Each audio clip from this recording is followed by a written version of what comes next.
À partir d'ici, je suis entré dans le plus grand musée à ciel ouvert de l'époque néolithique. Il faut venir jusqu'ici pour le croire. Il faut voir la cité de Séphar, la plus grande cité troglodyte au monde. Une ville de pierre, avec ses façades immenses, ses avenues perpendiculaires, ses places, ses rues. Séphar est inscrit au patrimoine mondial de l'humanité depuis 1982.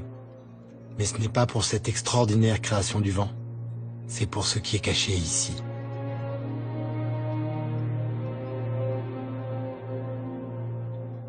« 15 000 dessins et peintures rupestres ornent les murs de cette monumentale cité naturelle. Séphar du Tassin Nadjer est un des plus vastes ensembles d'art rupestre préhistorique au monde. On y découvre d'immenses récits de guerre, de conquête, de civilisations perdues.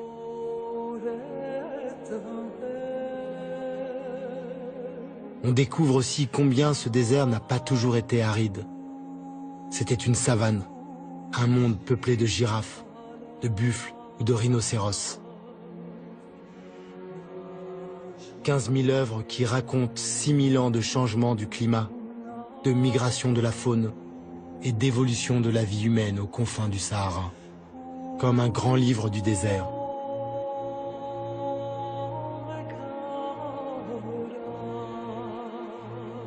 Et comme souvent, un livre qui contient des mystères, à commencer par celui de ces êtres étranges qui apparaissent dans certains dessins et dont les formes n'indiquent ni un animal, ni vraiment un humain.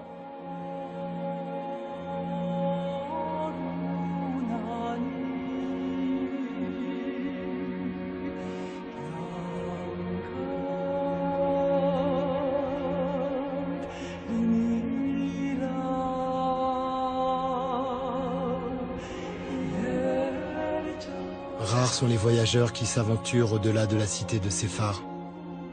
Personne ou presque n'arrive jusqu'ici. Aux confins de l'Algérie, j'ai vu le Tadrart rouge.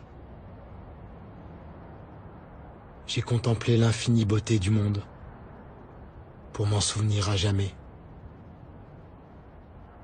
Puis je me suis agenouillé et j'ai fermé les yeux.